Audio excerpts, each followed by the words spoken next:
এক্সের গালাগালি করছে এইবার মগো ওই স্টিলের বাড়ির দিয়ে এক্সের দমের কমান কমাইছে শুনছেন এই কথা কবি না এবার তো হারলে 1.5 লাখ এক টুরিস্ট দিয়েছে এই চিন্তাই করে লই গেছে এরম উড়ি উড়ি এবার কোপাইছে ওই থালার দিয়া শুনছেন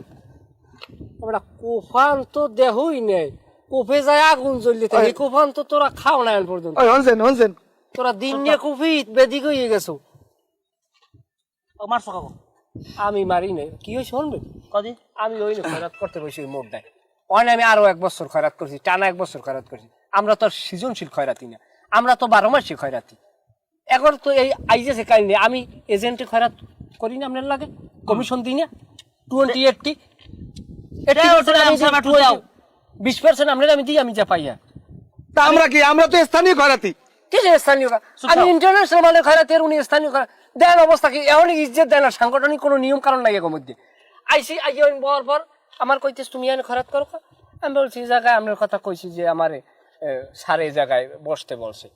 আপনি কইছেন তো এই তুই এখানে বইস কইছি পর আপনি নিয়া অকাত্য ভাষায় গালাগালি করছে জাতগাত উঠেই সব ধুইয়া সারিয়ে দিয়েছে হাইয়ার পর আমি বইছি অনেক কথাবার্তা হয়েছে এক পর্যায়ে এরা দুই ভাই আমার উপরে দেখছেন মোরা বাপ পুতে মগো ভাই যাই হোক একই কথা হাইয়ার পরে এরা উঠে আমারে অতর্কিত ভাবে হামলা করছে মারিয়ে দাঁড়িয়ে চলে গেছে কয়ে দেখাইতেছি আমি আমারও সংগঠন আছে তুমি আমারে দেখাইতে পারবা না চলে যাবার পরে মিনিট পাশে পরে আমি এইখানে একটা চায়ের দোকান আছে এমাদুল ভাই ওনার দোকানে যাই এমাদুল ভাই আমার 1 কাপ চা দেন চা দেছে চা আমি মহিলাই যে চার উপরে যে সাবান দিছি সাবান বয় না এই যেই না বয় এই আমি সাথে আঙ্গুল মারির মধ্যে হান্দাই দেখি আমার সাইডে দাঁত নাই এই আমি এমাদুল ভাই কই এমাদুল ভাই জল দিয়ে দিকে আনতি দেন দি আমার বাড়ির অবস্থা কি কয় তোমার দিমারিতে সাইড দিয়ে দাঁত নাই এইবার একটা 3 বিটারি লাইট লইয়া 4-5 জন মিললে এই দাঁত সাইড দিয়ে বিছে হাঙ্গো রোডে কোনো আনে দাঁত সাইড দিয়ে পাই না তারপর আমি আপনার ফোন করি নালিশ দিনে আর আমি যাই সেই কল এককালে ঠাড়া ভরা মিথ্যে কথা তোর ঠাড়া ভরবে তোর ঠাডা ভরবে রৌদের মধ্যে আকামি কথা এবারে আমার কথা হন তোরা আমার আন্ডারে খয়রাত করো হয় আমার এলাকায় সংগঠন মানতে হইবে যদি সবাই ঠিকমতো সাংগঠনিক নিয়ম অনুযায়ী আমার ইজ্জত করতে হইবে এরপর তুই কি না না আমি একটু পূর্বী খয়রাতি হিসেবে আমার নেতৃত্বে কথা কিন্তু বেশি কও না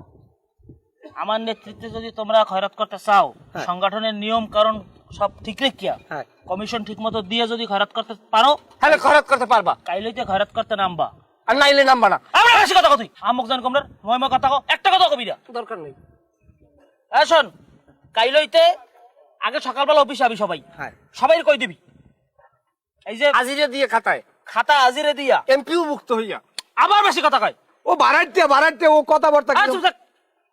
কাইলইতে সকালবেলা অফিসে আবি অফিসে আই আজিরে দিয়া কে কোন লোকেশনে খয়রাত করবি কে আর আওতা কতটুকু সব আমি ঠিক করে দিমু এরপর সবাই নামবি এই রাস্তায় নামিয়ে কুটুকুটি করবি এবার ওই সাংবাদিকরা দেখে এবার আমার নামে একটা নিউজ করে দেবে এবার কেউ বসবে ওর মধ্যে আমি রাস্তাঘাটে কোনো সিলেবে না তোরা যে আমার কমিশন দাও এই সত্যটাই তো বাইরে কওয়া যাইবে না